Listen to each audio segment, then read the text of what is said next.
वैकुण्ठदेशिकपदाम्बुजभृङ्गराजं श्रीवेङ्कटेशचरणाम्बुजचञ्चरीकं श्रीमत्सुदर्शनगुरुं शरणं प्रपद्ये। वानाद्रियोगिपदपङ्कजसक्तसीता रामार्यदेशिकपदाम्बुजभृङ्गराजं श्रीगर्गवंशकलशोदधिपूर्णचन्द्रं वैकुण्ठदेशिकमहं शरणं प्रपद्ये। वानाद्रियोगिपदपङ्कजसक्तराधा कृष्णाख्यदेशिकगुरुश्चरणाम्बुजभृङ्गं श्रीवेङ्कटेशपदमानसहंससीता रामार्यदेशिकमहं शरणं प्रपद्ये। लक्ष्मीनाथसमारम्भां नाथयामुनमध्यमाम् अस्मदाचार्यपर्यन्तां वन्दे गुरुपरम्पराम्। कन्याश्रवणसञ्जातं श्रीशेषाचलवासिनं सर्वेषां प्रथमाचार्यं श्रीनिवासमहं भजे। यं प्रव्रजन्तमनुपेतमुपेतकृत्यं द्वैपायनो विरहकातराजुभाव। पुत्रेति तन्मयतया तरवोऽभिनेदुस्तं सर्वभूतहृदयं मुनिमानतोऽस्मि। वंशी विभूषितकरान्नवनीरदाभात् पीताम्बराकरुणबिम्बफलाधरोष्ठात् पूर्णेन्दुसुन्दरमुखादरविन्दनेत्रात् कृष्णात् परं किमपि तत्त्वमहं न जाने। श्रीमन्नारायण नारायण नारायण नारायण मधुसूदन गोविंद हरे। श्रीमन्नारायण नारायण नारायण नारायण मधुसूदन गोविंद हरे। श्रीमन्नारायण नारायण नारायण नारायण मधुसूदन गोविंद हरे।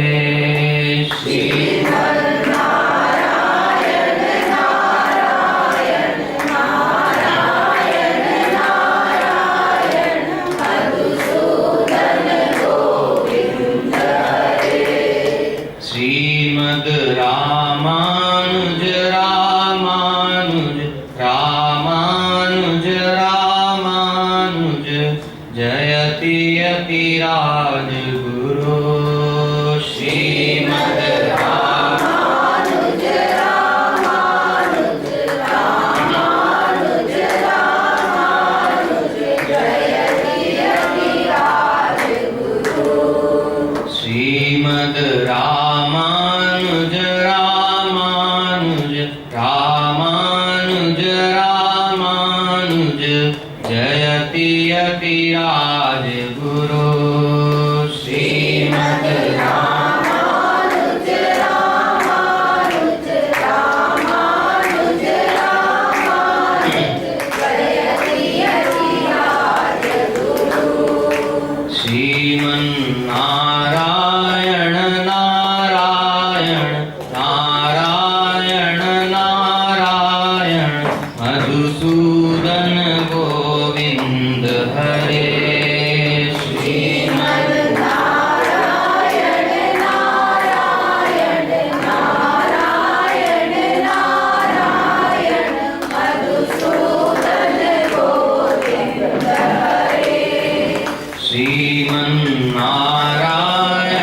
नारायण नारायण नारायण मधुसूदन गोविंद हरे।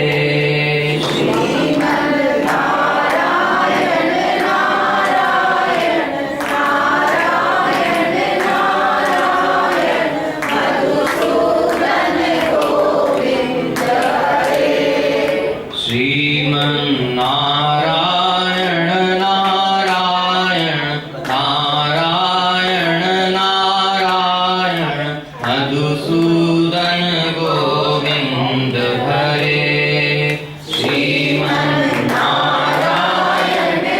नारायण नारायण नारायण मधुसूदन गोविंद हरे श्रीमद् रामानुज रामानुज रामानुज रामानुज जयति यतिराज गुरु श्रीमद् रामानुज रामानुज रामानुज रामानुज जयति यतिराज गुरु श्रीमद् रामानुज रामानुज रामानुज रामानुज जयति यतिराज गुरु श्रीमद् रामानुज रामानुज रामानुज रामानुज जयति यतिराज गुरु श्रीमद् रामानुज रामानुज रामानुज रामानुज जयति यतिराज गुरु श्रीमद् रामानुज रामानुज रामानुज रामानुज जयति यतिराज गुरु श्रीमन्नारायण नारायण नारायण नारायण मधुसूदन गोविंद हरे श्रीमन्नारायण नारायण नारायण नारायण मधुसूदन गोविंद हरे श्रीमन्नारायण नारायण नारायण नारायण मधुसूदन गोविंद हरे श्रीमन्नारायण नारायण नारायण नारायण मधुसूदन गोविंद हरे श्रीमद् रामानुज रामानुज रामानुज रामानुज जयति यतिराज गुरु श्रीमद् रामानुज रामानुज रामानुज रामानुज जयति यतिराज गुरु श्रीमद् रामानुज रामानुज रामानुज रामानुज जयति यतिराज गुरु श्रीमद् रामानुज रामानुज रामानुज रामानुज जयति यतिराज गुरु श्रीमन्नारायण भगवान की श्री भाष्यकार श्री रामन स्वामी महाराज की श्री आचार्य जी महाराज की श्री स्वामी जी महाराज की श्री भागवत गोष्ठी की श्री गोदा रंगनाथ भगवान की श्री गोदा महारानी की श्री सुखदेव जी महाराज की श्री व्यास जी महाराज की श्रीमद् भागवत महापुराण की जय जय श्री राधे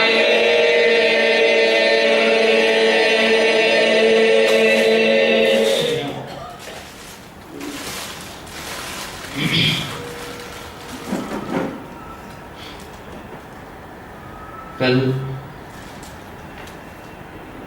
प्रथम दिवस में जो बातें कही गई थी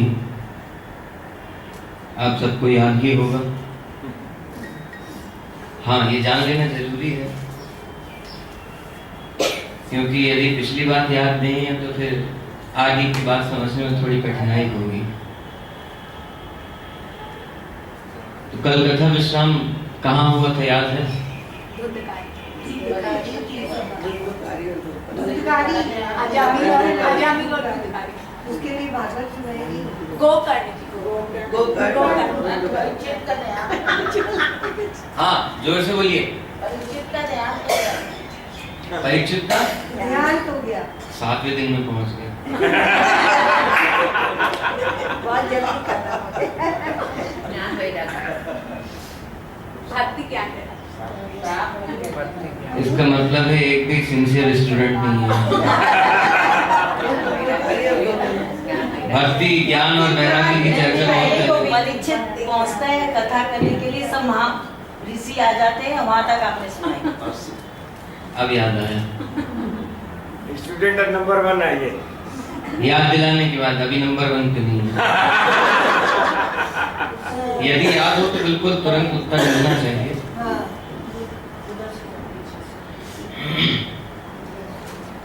परीक्षित गंगा जी के तट पर पहुंच गए। सारे ऋषि मुनि महर्षि सन्यासी महात्मा साधुगण सब इकट्ठे हुए।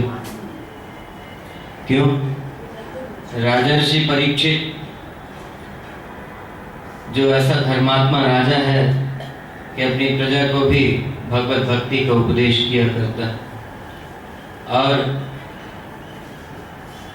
अब तक ऐसा कोई कार्य किया नहीं जिसको पाप कर्म कहा जाता है। मतलब कभी हिंसा नहीं की, अभक्ष भक्षण नहीं किया, जो जो स्थान दिए थे कलयुग को रहने के लिए, वह सारे कार्य अब तक इस राजा ने कभी किए नहीं हैं। असत्य भाषण करते नहीं, परस्त्री संग करते नहीं, हिंसा करते नहीं, अभक्ष भक्षण करते नहीं, जुआ खेलते नहीं।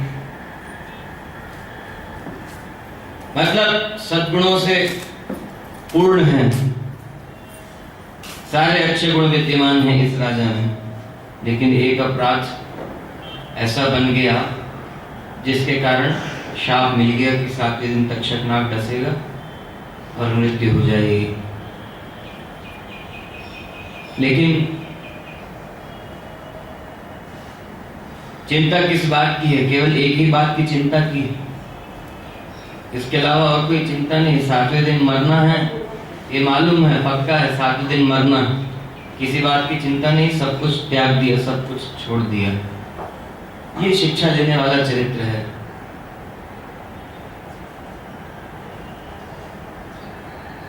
मरने के लिए सदा तैयार रहने की जरूरत है हम सबको। कब मृत्यु आएगी ये मालूम है किसी को? किसी को नहीं मालूम। इसलिए मरने के लिए हमेशा तैयार रहना। महाराज परीक्षित ऐसे ही हैं। समाचार मिल गया कि मृत्यु होने वाली है 7वें दिन, तो अब किसी बात की चिंता नहीं, राजपाट कैसे चलेगा। बालक तो अभी छोटा है, राजधर्म क्या है ये सब मालूम नहीं। वो सब गुरुजनों का काम है, सिखाते रहेंगे। राज सिंहासन पर बिठाया, राज तिलक कर दिया, और सब कुछ छोड़ करके, घर परिवार को छोड़ करके, राजपाट छोड़ करके, प्रजा को छोड़ करके गंगा जी के तट पर पहुंच गए। क्यों? सारे जीवन भर जो प्रयास नहीं किया वो 7 दिन में हो जाएगा क्या? 7 दिन बचे हैं, सारे जीवन भर में नहीं हो सका, वो हो जाएगा 7 दिन में? हाँ, हो सकता है। जैसा सुखदेव जी महाराज वर्णन कर रहे हैं, जैसा सुखदेव जी महाराज शिक्षा देना चालू कर रहे हैं परीक्षित जी को, यदि वैसा आचरण रहे तो 7 दिवस क्या, थोड़ी ही देर में सब कुछ हो सकता है। वो उतना कठिन कर्म तो उनको करना है जिनको अपने किसी पुण्य बल का भरोसा है कि पुण्य करके, कोई कर्म करके, या ज्ञान के बल से, भक्ति के बल से। ये भक्ति के बल से कर जाने वाली बात जो है, क्योंकि आप सुन रहे हैं कि भक्ति से मुक्ति नहीं होगी, केवल भक्ति करके मुक्ति नहीं होगी। भक्ति कैसी होनी चाहिए वो भक्ति समझने की आवश्यकता है, और वही हम समझेंगे भक्ति किस प्रकार की हो। तो पहले संक्षेप में ये कहते हैं आपको कि शरणागति पूर्वक भगवान की दासता पूर्वक भक्ति होनी चाहिए। भगवान का नाम लेता है, खूब भजन करता है, नाम संकीर्तन करता है, ठीक है, सदगति हो सकती है, होगी, कल्याण हो जाएगा, लेकिन वहां निश्चिंतता नहीं है कि कब। और ऐसे अनेकों उदाहरण शास्त्र में दिए हुए, बड़े बड़े दान कर्म करने वालों की क्या क्या गतियां हुई। राजा बलि का प्रसंग आया है, राजा नृग का प्रसंग आया है, ऐसे ऐसे दानी हो गए कि इनके बराबर का कोई दानी ही नहीं था। राजा बलि का प्रसंग परसों चौथे दिवस में आएगा, जब भगवान ने वामन अवतार धारण किया। राजा नृग का प्रसंग 7वें दिवस में आएगा।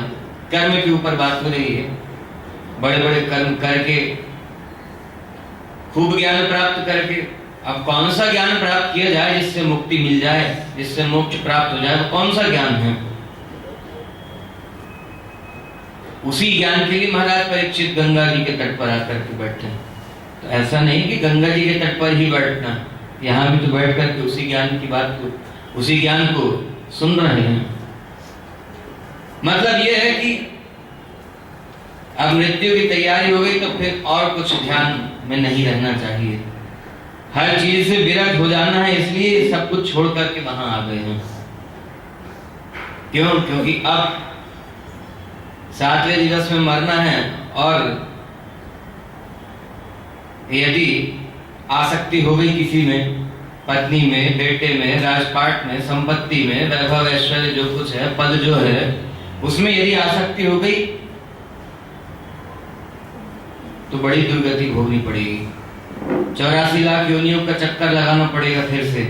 क्यों? इस बार मनुष्य जन्म प्राप्त हुआ, यदि इस जन्म में भी मोक्ष प्राप्ति का साधन नहीं किया, मोक्ष प्राप्ति का उपाय नहीं किया, तो फिर 84 लाख योनियों का चक्कर लगाना पड़ेगा। कभी पशु पक्षी की योनि में, कभी कीट पतंग की योनि में, कभी पेड़ की योनि में, कभी देवता की योनि में, इन सब में जाना पड़ता है। लेकिन हमको क्या चाहिए? हमको चाहिए कि अब ये सब बंद हो जाए, 84 लाख का चक्कर बंद हो जाए, जन्म मरण चक्र छूट जाए, संसार चक्र छूट जाए, बार बार संसार में जन्म न लेना पड़े, बार बार मरना ना पड़े, और ये जन्म मरण के बीच का जो दुख है और जो थोड़ा सा सुख है उसको ना भोगना पड़े। हमको ये चाहिए। और यदि अब तक इस बात का निश्चय नहीं है कि हमको क्या चाहिए, तो अब निश्चय कर लेना चाहिए कि मनुष्य जन्म किस लिए मिला है।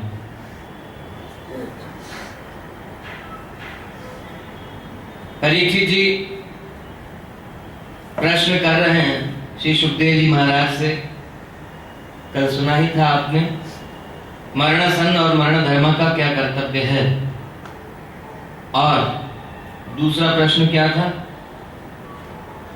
मनुष्य मात्र को क्या करना चाहिए अपनी सद्गति के लिए, अपने कल्याण के लिए मनुष्य मात्र को क्या करना चाहिए, ये प्रश्न किया था। अनेक शास्त्रों में, पुराणों में वर्णन अलग अलग प्रकार से आया है। किसी ने किसी अन्य देवता को बता दिया कि मोक्ष प्रदान करेंगे, किसी ने शंकर जी को कहा, किसी ने देवी को कहा, किसी ने किसी अन्य देवता को कहा, किसी ने दान पुण्य इत्यादि कर्मों को बता दिया कि उनको करके मोक्ष प्राप्त होगा। ये सब कहाँ लिखा हुआ, कहाँ वर्णन है? सूत जी कह रहे थे शौनकादि ऋषियों से, और सुखदेव जी ने भी कहा परीक्षित कि वेदों की वर्णन शैली इतनी कठिन है ही कि उसमें उलझ करके मनुष्य जो सच्चा मार्ग है उसको ग्रहण नहीं कर पाता, जो सही उपाय है उसको नहीं कर पाता। वेद में वर्णन तो है,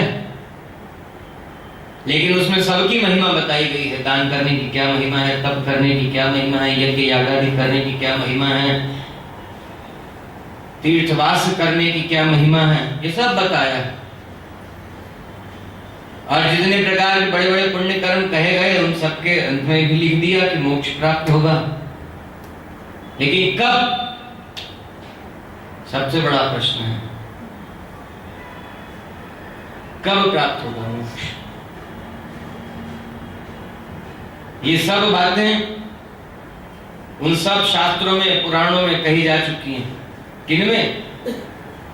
कल आपने सुना था कि सनकादिक मुनि कुमारों ने नारद जी को भक्ति, ज्ञान और वैराग्य को श्रीमद् भागवत कथा सुनाना आरंभ किया तो वेदांत याद है, 6 शास्त्र, श्रीमद् भागवत महापुराण के पहले के 17 पुराण, सभी तीर्थ क्षेत्र, सभी पुण्य नदियां, ये सब मूर्तिमान होकर के भागवत कथा सुनने के लिए आए। सुना था, याद है?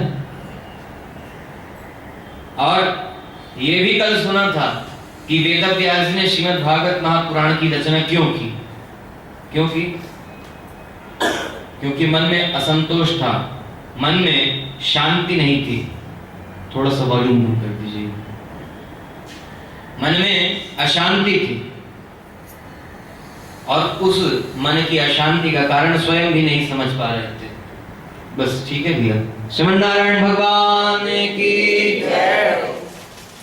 उस अशांति का कारण स्वयं भी नहीं समझ पा रहे थे।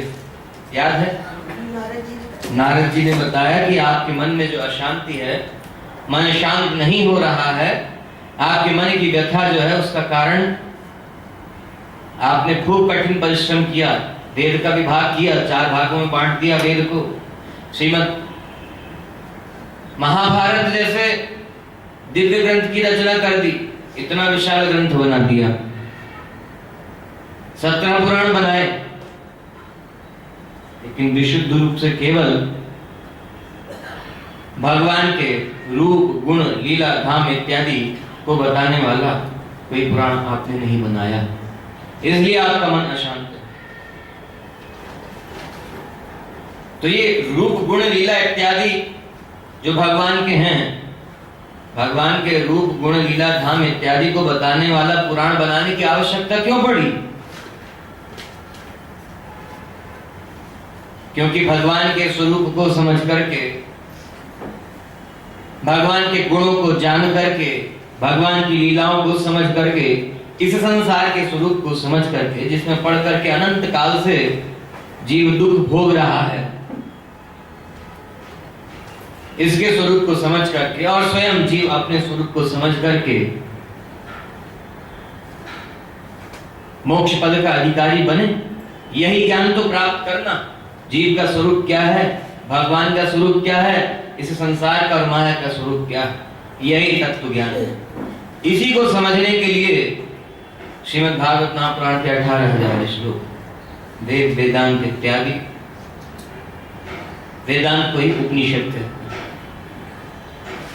उपनिषद कितने? किसी ने कहा 21, किसी ने 24, किसी ने 108। अलग अलग आचार्यों के मत से उपनिषद की संख्या अलग अलग है।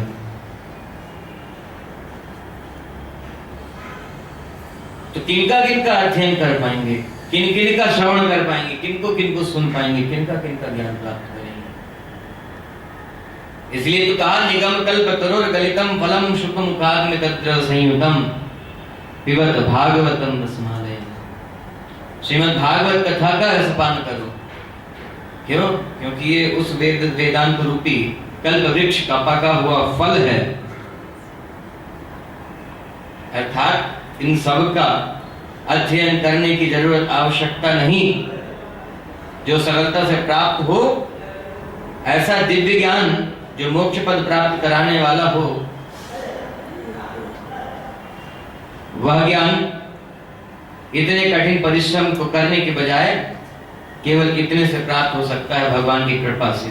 तो फिर इतना कठिन परिश्रम क्यों? और उन सब में उलझेंगे तो समझ में आ नहीं सकेगा, क्योंकि हम लोगों की बुद्धि अब ऐसी है नहीं। वो तो ऋषि मुनि महर्षि गण थे, वेदव्यास जी थे, जिनको वह सब बातें समझ में आई, लेकिन उसके बाद भी मन में असंतोष है। नारद जी ने कहा, श्रीमद् भागवत महापुराण की रचना कीजिए। नारद जी के उपदेश करने पर, नारद जी के समझाने पर श्रीमद् भागवत महापुराण की रचना की वेदव्यास जी ने। तो यह बात सिद्ध होती है, ये बात प्रूफ होती है कि मोक्ष प्राप्ति का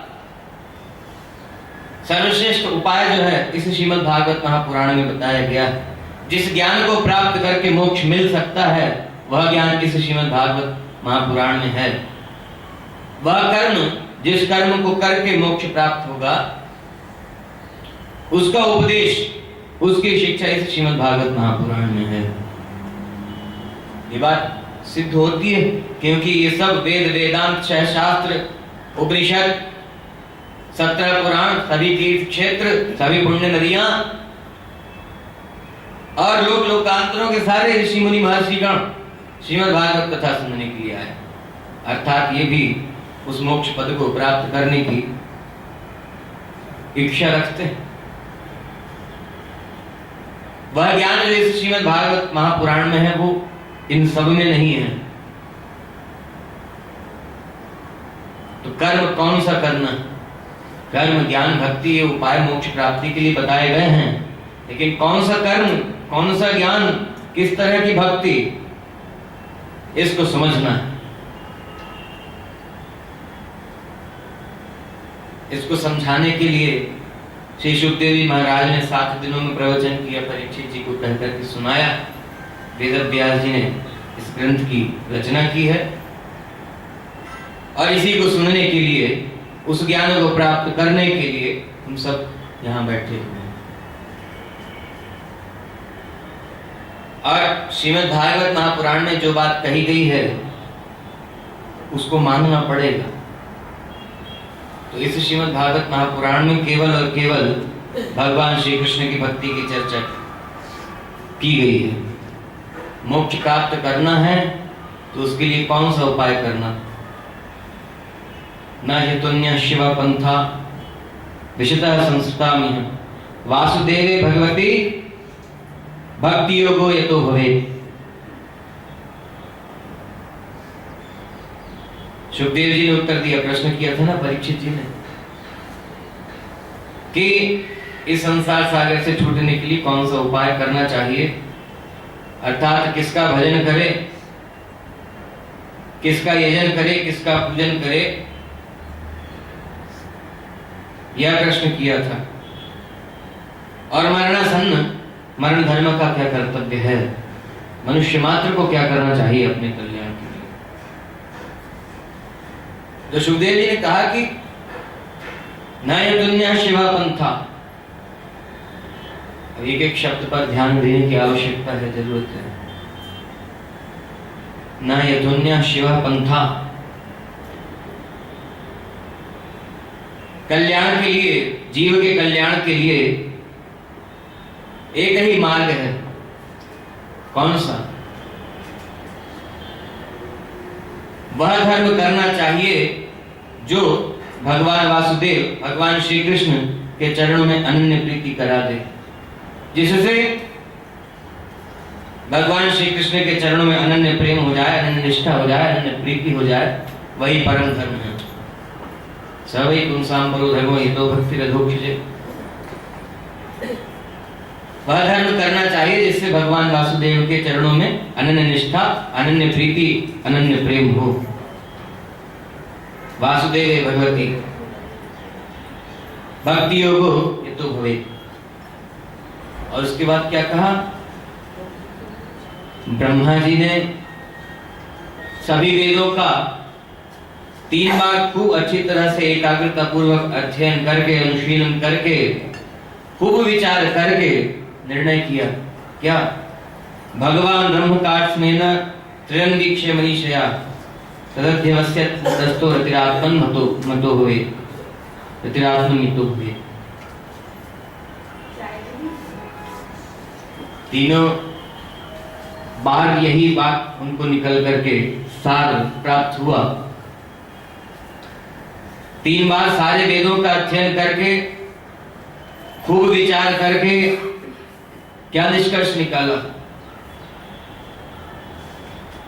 वही कर्म करना चाहिए जिससे भगवान श्री कृष्ण के चरणों में अनन्य प्रेम हो जाए। तो ऐसा कौन सा उपाय करें, ऐसा कौन सा धर्म करें? कल आपको कहा था सबसे पहला मंगलाचरण का श्लोक जो था क्या है? सच्चिदानंद रूपाय विश्वोत्पत्त्यादि हेतवे तापत्रय विनाशाय श्री कृष्णाय वयं नुमः। ये श्री कृष्णाय वयं नुमः जो है यही करना। भगवान श्री कृष्ण ने जो कहा श्रीमद् भगवत गीता में, कर्म योग का उपदेश कर दिया, ज्ञान योग बता दिया अर्जुन को, भक्ति योग भी बता दिया, सबसे अंत में शरणागति योग का उपदेश किया। और क्या कहा? सर्वधर्मान् परित्यज्य मामेकं शरणं व्रज अहं त्वा सर्वपापेभ्यो मोक्षयिष्यामि मा शुचः। सारे धर्मों को छोड़कर मामेकं शरणं व्रज, सर्वधर्मान् परित्यज्य, सारे धर्मों को छोड़कर मामेकं शरणं व्रज, एकमात्र मेरी चरण शरण हो जाओ, मेरी शरण में आ जाओ। इतना ही तो करना है, और क्या करना है? इसके अलावा और कुछ करना नहीं है। इसके बाद का काम भगवान को करना है। वो क्या? भगवान ने कहा अहं त्वा सर्व पापेभ्यो मोक्षयिष्यामि मा शुचः, मैं तुम्हें सारे पापों से छुड़ा दूंगा और इस संसार सागर से छुड़ा करके वह दिव्यधाम वैकुंठ परम पद साकेत गोलोक जिसको कहते हैं, जो मोक्ष पद है, जहां जाकर के फिर इस संसार में लौटना नहीं होता है, जहां जाकर के फिर दुख नहीं भोगना होता है, जहां सुख ही सुख है, उस लोक में मैं स्वयं कृपा करके पहुंचा दूंगा। लेकिन विशेष बात कौन सी है? सर्वधर्मान् परित्यज्य मामेकं शरणं व्रज, एकमात्र मेरी शरण में आ जाओ। यही बात गोकर्ण ने अपने पिताजी को कहा था। क्या कहा था? धर्मं भजस्व सततं त्यज लोक धर्मान्, लोक धर्म को त्याग कर, लोक धर्म को छोड़कर धर्म को भजिए। कौन सा धर्म? सेवस्व साधु पुरुषार्थ जहि काम कृष्णा अन्यस्य दोष गुण चिंतनमाश मुक्त्वा सेवा कथारस मोह नितराम विगत। भगवान की सेवा, भगवान की कथा का रसपान कीजिए। अलग अलग शब्दों में सबने इसी बात को कहा है। गोकर्ण ने इसी बात को समझाया, भगवान श्री कृष्ण ने इन शब्दों में कहा, सब कुछ बताया। जो अनन्य दास है उसके लिए मैं क्या क्या करता हूं, सबसे अंत में कहा मोक्ष प्रदान करता हूं। 18वें अध्याय में कर्म योग, ज्ञान योग, भक्ति योग सब कुछ समझा करके सबसे अंत में शरणागति योग का उपदेश 18वें अध्याय में किया। लेकिन वहां 8वें अध्याय में, 9वें अध्याय में बताया भगवान ने श्रीमद् भगवत गीता में कि जो मेरी चरण शरण हो जाता है उसको क्या प्राप्त होता है। मामुपेत्य तु कौन्तेय पुनर्जन्म न विद्यते। हे अर्जुन, जो मुझे प्राप्त कर लेता है वह फिर इस संसार में जन्म नहीं लेता। क्यों? अर्जुन ने पूछा था कि आपके लोक में और देवी देवताओं के लोकों में क्या अंतर है। इस बात को याद रखिएगा, सारी बातें क्रमशः स्पष्ट होती जाएंगी। क्या अंतर है आपके लोक में और देवी देवताओं के लोक में? तो भगवान ने कहा आ ब्रह्मा भुवना लोका पुनरावर्ती अर्जुन। ब्रह्मा के लोक तक सारे लोक पुनरावर्ती हैं, जहां जाकर के फिर इस लोक में आना ही पड़ता है। जितनी आयु निश्चित है, जितना पुण्य का फल है उस लोक में भोगने के लिए, जितना पुण्य फल है उतने ही समय तक वहां रहने को मिलेगा। उसके बाद फिर इसी लोक में गिरा दिया जाएगा। फिर कभी मनुष्य की योनि में, फिर कीट पतंग की योनि में, कभी पशु पक्षी की योनि में, कभी जंगली पशु की योनि में, ग्राम नगरों में जो पशु घूमा करते हैं, कुत्ते बिल्ली सुअर इत्यादि, उनकी योनि में। पक्षी कई प्रकार के हैं, कीड़े मकोड़े कई प्रकार के हैं, उनकी योनि में। कभी वृक्ष की योनि में, पेड़ की योनि में, कभी लता बन गया, कभी वृक्ष बन गया। यह सब चलता रहेगा। क्यों? क्योंकि ब्रह्मा के लोक तक सारे लोग पुनरावर्ती। उसके बाद क्या कहा भगवान ने, माम पेति तु कौन्ते पुनर्जन्म न विद्यते। जो मुझे प्राप्त कर लेता है वो फिर जन्म नहीं ग्रहण करता, वो फिर इस लोक में जन्म नहीं लेता। तो जन्म लेने की इच्छा किसको है? सबको है। ये तो फिर चाहते हैं 7 जन्म का बंधन चाहिए, 7 जन्म के लिए धन संपत्ति वैभव ऐश्वर्य चाहिए, नहीं चाहिए। 7 जन्म तक की बात करते हैं, जन्म जन्म तक मिलता रहे, जन्म जन्म तक साथ मिलता रहे, ऐसा कहते हैं ना, कहते हैं कि नहीं? तो बोलिए ना, इसमें कौन सी संकोच की बात है, कौन सी शर्म की बात है? यहां बैठकर कैसी शर्म? भरे समाज में सबके सामने कहने में इन सब बातों में शर्म नहीं है, यहां बैठकर के फिर कैसी शर्म? लेकिन ये किसको मालूम है? तो सब कहने की बात है, जन्म जन्म का साथ मिलेगा, लेकिन किसको मालूम है अगले जन्म में कीड़ा बना दिया तो फिर साथ मिलेगा कि नहीं, पता नहीं। कुत्ता बना दिया तो फिर मिलेगा कि नहीं, बिल्ली बना दिया, सुअर बना दिया, गाय बना दिया, घोड़ा बना दिया, कोई पक्षी बना दिया, तो किसको मालूम है कि साथ मिलेगा कि नहीं? ऐसा महल मकान धन संपत्ति वैभव ऐश्वर्य पद प्रतिष्ठा मान सम्मान जो कुछ भी है अपने पास, ये सब मिलेगा? अरे घर में घूमने वाली मक्खी चींटी कीड़े मकोड़े को कौन सा मान सम्मान? पैर से कोई भी कुचल के मार डालता, मच्छर ने काटा एक हाथ मारा मर गया, उसको कोई मान सम्मान नहीं, कोई पद प्रतिष्ठा है उसकी? कोई सम्मान नहीं। और ये सबसे खराब, सबसे ज्यादा गंदगी हमारे पास ही है, मनुष्य के पास ही नहीं, क्योंकि हम सबको मारने में समर्थ हैं, है ना? है कि नहीं? तो कोई कहेगा कि कीड़े मकोड़े भी तो ये करते, कोई कीड़ा काट ले उसका जहर फैल जाए, ये उसकी प्रवृत्ति है, उसको कष्ट देंगे, अनावश्यक कष्ट देंगे तो करे, उसकी प्रवृत्ति। उसके पास वह बुद्धि नहीं है, ऐसा विवेक नहीं है कि हमको क्या करना क्या नहीं करना, उसकी प्रवृत्ति है, छुआएगा डंक मारेगा जहर फैलेगा मर जाएंगे। लेकिन भगवान ने हमको तो ये बुद्धि दी है, भगवान ने ये बुद्धि हमको तो दी है ना, कि आग को मत छुओ, छुओगे तो जलोगे, ये बुद्धि तो हमको दी है ना भगवान ने, ये विवेक तो दिया। सांप के ऊपर पैर पड़ गया गलती से तो पलट के काटेगा ही, तो ये हमारा कर्तव्य है, ये हमें ध्यान में रखना है कि उससे दूर रहें। पानी में तैरना जानते नहीं, समुद्र में तैरना जानते नहीं, तो नहीं उतरना चाहिए पानी में, नदी में, तालाब में उतरना चाहिए नहीं, उतरेंगे तो डूब के मरना पड़ेगा। यह सब बुद्धि विवेक भगवान ने हमको दिया,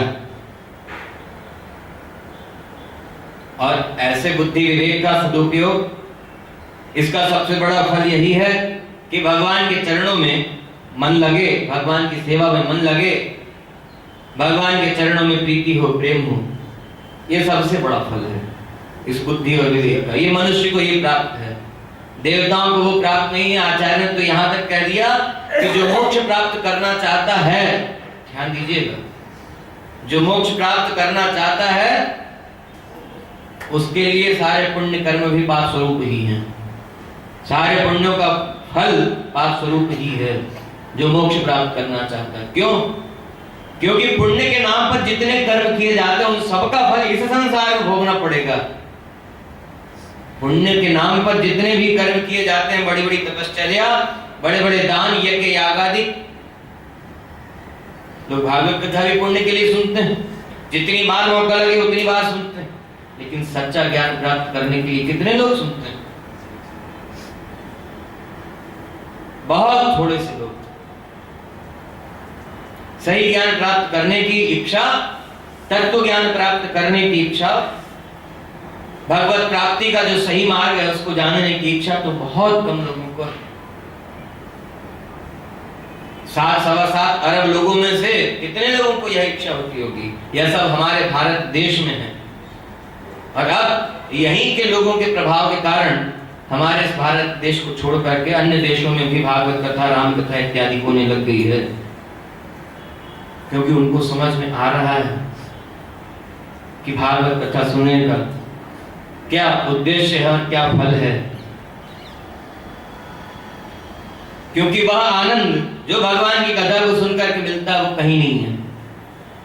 क्योंकि वह आनंद जो भगवान की सेवा करके, भगवान के नाम का कीर्तन करके प्राप्त होता है वो और कहीं नहीं है। इसलिए तो भगवान की कथाओं को सुनने के लिए लोग अन्य देशों से हमारे देश में आते हैं, या हमारे देश के संतों को, महात्माओं को बुला करके कथा श्रवण किया करते हैं, भगवान की कुछ चर्चा किया करते हैं। इस पर भी तो विचार करना चाहिए, इसका कारण क्या है। यह हमारी संस्कृति, हमारे देश की संस्कृति, हमारा धर्म, सनातन धर्म जो है वही एकमात्र ऐसा धर्म, ऐसी संस्कृति है जो सदाचार सिखाने वाली, एक दूसरे का मान सम्मान करना सिखाने वाली है। और सबसे बड़ी बात, मोक्ष को कैसे प्राप्त किया जाए, इस संसार का आवागमन का चक्र जो है, संसार में बार बार जन्म लेना, बार बार मर जाना, और इस जन्म मरण के बीच का जो दुख है उसको भोगने से कैसे छुटकारा प्राप्त हो, यही मिल सकता है। हमारे ऋषियों ने वह परंपरा दी है, हमको वह ज्ञान दिया, भगवान ने कृपा करके यह सब बताया। तो बात हो रही है मोक्ष पद को प्राप्त करने के लिए कौन सा उपाय किया जाए। सुखदेव जी ने कहा कि वही धर्म सर्वश्रेष्ठ है, धर्म वही है जिससे भगवान के चरणों में अनन्य प्रीति हो, अनन्य प्रेम हो, अनन्य निष्ठा हो। और ऐसे ही धर्म को करके, भगवान की चरण शरण होकर के, भगवान की भक्ति करके संसार सागर से छूटा जा सकता है। सुखदेव जी ने कहा कि परीक्षित, मृत्यु से घबराना नहीं, मृत्यु के लिए तैयार तो हमेशा रहना चाहिए। कबीरदास जी ने कहा ना,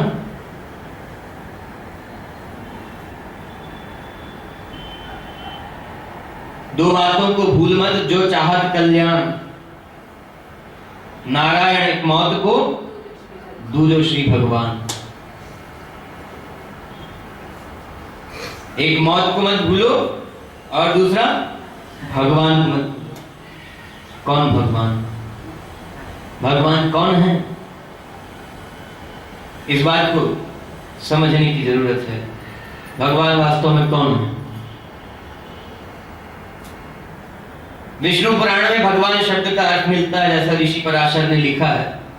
जिन ऋषि पराशर के पुत्र श्री वेदव्यास जी महाराज हैं। ऋषि पराशर क्या कहते हैं? भगवान शब्द जो है उसमें भग जो शब्द है, भगवान में भग शब्द जो है वो समस्त ऐश्वर्य, धर्म, ध्यान दीजिएगा, समस्त ऐश्वर्य, धर्म, श्री, विद्या अर्थात ज्ञान, इन सब को धारण करने वाला जो है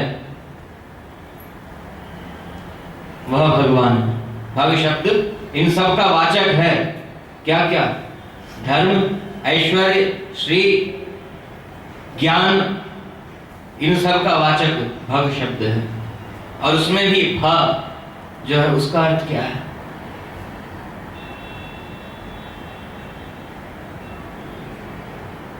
दो अर्थ बताए। गकार जो है उसमें उसके भी अर्थ बताए। मतलब पालन करने वाला, रक्षण करने वाला, उत्पत्ति करने वाला, संहार करने वाला, यह सब कौन करता है? गकार का अर्थ है, भगवान शब्द में ग जो है, ग अक्षर जो है उसका अर्थ है कर्म का फल प्रदान करने वाला, कर्म का फल देने वाला। वो कौन है? भगवान श्री कृष्ण ने गीता में कहा, कर्मण्येवाधिकारस्ते मा फलेषु कदाचन। कर्म करने में तुम्हारा अधिकार है, फल की चिंता करने में नहीं। फल देना किसका काम है?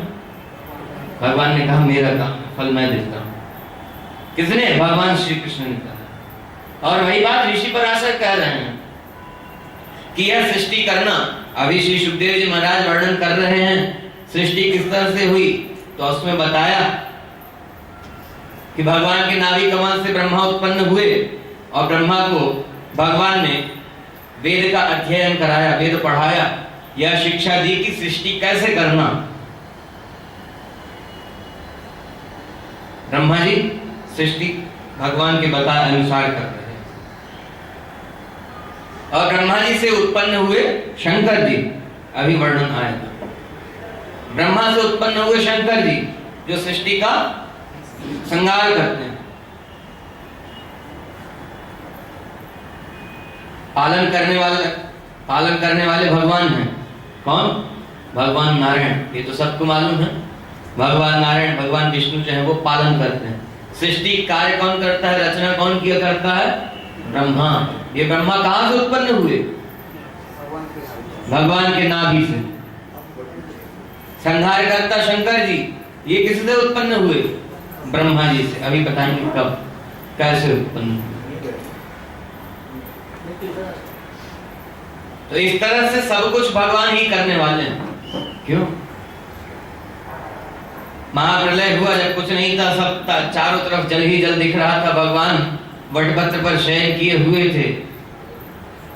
परीक्षित जी ने प्रश्न किया ना, क्या क्या करना चाहिए, सब वर्णन किया, कहा ये सब भगवान कृपा करके करते हैं, जीवों के कल्याण के लिए भगवान सृष्टि किया करते हैं। तो प्रश्न किया कि सृष्टि किस तरह से होती है, सृष्टि क्रम कैसा है, वो कृपा करके बताइए। सृष्टि क्रम कहना चालू किया तो सुखदेव जी ने कहा कि परीक्षित, भगवान जल में शयन किए हुए हैं, भगवान की इच्छा हुई कि जीवों के कल्याण के लिए सृष्टि होना चाहिए, सृष्टि करनी चाहिए, तो भगवान के नाभि से कमल उत्पन्न हो, उस कमल में ब्रह्मा जी उत्पन्न हुए। चारों तरफ घूम घूम करके देखा, अपनी गर्दन चारों तरफ घुमाई, कुछ दिखाई नहीं दिया, केवल जल ही जल दिख रहा था। चारों तरफ अपनी गर्दन घुमा करके देखी, मुख घुमा करके देखा, तो ब्रह्मा जी के 4 मुख हो गए। सुखदेव जी कह रहे हैं, नहीं कह रहे, ब्रह्मा जी के 4 मुख हो गए। उसके बाद ये देख रहे थे कि मैं कहां से उत्पन्न हुआ, मेरा उत्पत्ति स्थान कहां है। सब तरफ देखा, जल ही जल था, कुछ नहीं दिखाई दिया। जिस आसन पर बैठे थे कमल पुष्प के ऊपर, देखा ये कमल पुष्प, इससे मैं उत्पन्न हुआ हूं, तो ये कमल पुष्प का भी तो कोई कारण होगा, इसका भी तो कोई अधिष्ठान होगा, कोई आधार होगा जहां से ये उत्पन्न हुआ होगा। नीचे देखा, नहीं समझ पाए, ब्रह्मा जी उस कमल पुष्प के नाल में घुस गए, जो डंडी होती है कमल पुष्प की, उसमें घुस गए। चलते रहे, चलते हजारों वर्ष बीत गए। सुखदेव जी कह रहे हैं, परीक्षित, भगवान के नाभि के नजदीक तक पहुंच करके भी घबराहट हुई कि पता नहीं कब तक चलते रहना पड़ेगा। लौट करके आए, वापस आकर के बैठ के बड़ी चिंता हुई। भगवान ने आकाशवाणी कर दी, तप करो। भगवान का भजन करने लगे, तप करने लगे। भगवान प्रकट हुए, वेद प्रदान किया, वेद पढ़ाया, वेद का अध्ययन कराया और बता दिया कि किस प्रकार से सृष्टि करना। ब्रह्मा जी ने सृष्टि करना आरंभ किया। एक जगह वर्णन आता है विष्णु पुराण में कि ब्रह्मा जी सृष्टि करना ही चाहते थे, भगवान वेद का अध्ययन करा के गए ब्रह्मा को। वेद का अध्ययन करा के गए भगवान ब्रह्मा को। इतने में हैग्रीव नाम का दैत्य आया और वेद छीन करके ले गया। भगवान ने हैग्रीव रूप धारण किया, घोड़े का मुख, ऐसा स्वरूप धारण किया भगवान ने। उस हैग्रीव नामक दैत्य का वध किया, वेद ला करके फिर ब्रह्मा जी को दिया। फिर ब्रह्मा जी ने सृष्टि आरंभ की।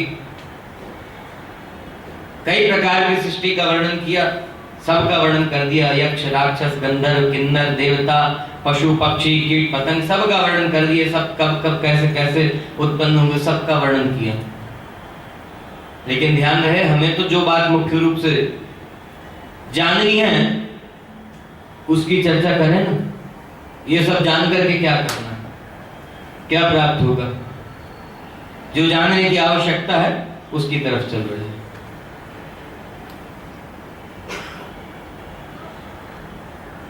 ब्रह्मा जी को